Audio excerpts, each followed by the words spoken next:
بسم اللہ الرحمن الرحیم۔ مسح کو توڑنے والی چیزیں۔ چند صورتوں میں مسح علی الخفین ٹوٹ جائے گا۔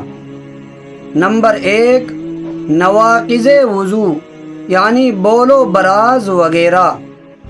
اس صورت میں نیا وضو کرتے وقت دوبارہ مسح کرنا ہوگا، اور آگے کی صورتوں میں موزہ اتار کر پیر دھونا ضروری ہے، صرف مسح کافی نہیں۔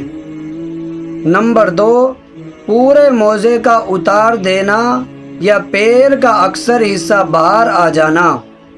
نمبر 3، مسح کی مقررہ مدت کا گزر جانا۔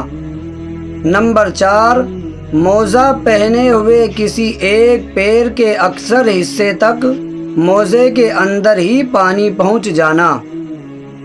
نمبر 5، پیر کی 3 چھوٹی انگلیوں کے بقدر موزے کا پھٹ جانا۔ خفین یعنی چمڑے کے موزے میں کتنی پھٹن کا اعتبار ہے؟ خفین اگر 3 چھوٹی انگلیوں یا اس سے زائد کے بقدر پھٹ جائیں تو ان پر مسح جائز نہیں رہتا، اور اگر 3 انگلیوں کی مقدار سے کم پھٹا ہو تو اس پر مسح درست ہے۔ اگر موزہ کئی جگہ سے تھوڑا تھوڑا پھٹا ہو تو کیا حکم ہے؟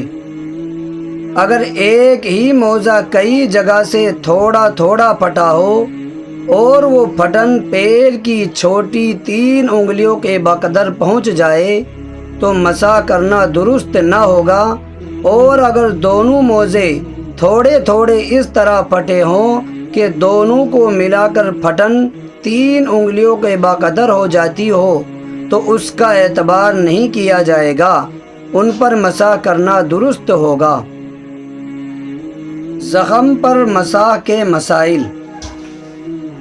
زخم پر مسح: اگر کسی شخص کا کوئی حصہ بدن زخمی ہو گیا اور اس کے لیے پانی نقصان دہ ہو تو اس پر تر ہاتھ سے مسح کر لے، اگر یہ بھی نقصان دہ ہو تو معاف ہے، مسح کی بھی ضرورت نہیں۔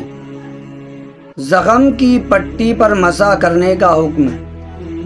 اگر زخم کے منہ پر دوا لگا کر پٹی باندھ دی گئی ہو یا پھایا رکھ دیا گیا ہو، اب اگر وضو کرتے وقت پٹی کے کھولنے اور پھایا کے ہٹانے میں تکلیف ہو اور پانی زخم کے لیے مضر ہو، تکلیف دہ ہو، تو پٹی اور پھایا پر وضو کے وقت مسح کرنا جائز ہے، چاہے پٹی باوضو باندھی گئی ہو یا بلا وضو۔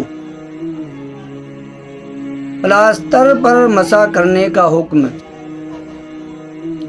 ہڈی ٹوٹنے پر جو پلاسٹر چڑھایا جاتا ہے وہ بھی پٹی کے حکم میں ہے، اس کے اوپر مسح کرنا جائز ہے۔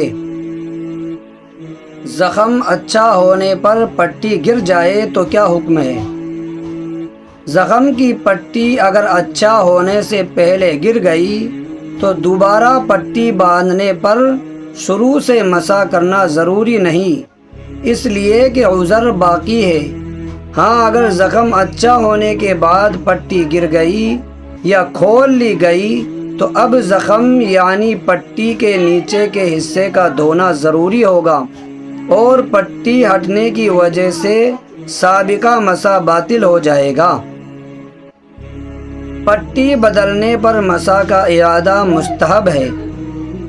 اگر کسی شخص نے زخم پر دوہری پٹی باندھ رکھی تھی، اس میں سے اوپر والی پٹی کھول لی یا دوا لگانے کے لیے دوسری پٹی بدلی تو مسح کا اعادہ ضروری نہیں، البتہ مستحب ہے کہ اوپر کی پٹی ہٹانے کے بعد والی پٹی پر مسح کر لیا جائے۔ اسی طرح نئی بدلی گئی پٹی پر بھی نیا مسح کرنا مستحب ہے۔ پٹی کے نیچے آنے والے زائد حصے کا حکم۔ اگر زخم ایسی جگہ واقع ہے کہ اس پر پٹی باندھنے میں زخم کے اصل حصے کے علاوہ بدن کا کچھ اور حصہ بھی چھپ جاتا ہے تو اس پورے حصے پر مسح ضرورتاً جائز ہے۔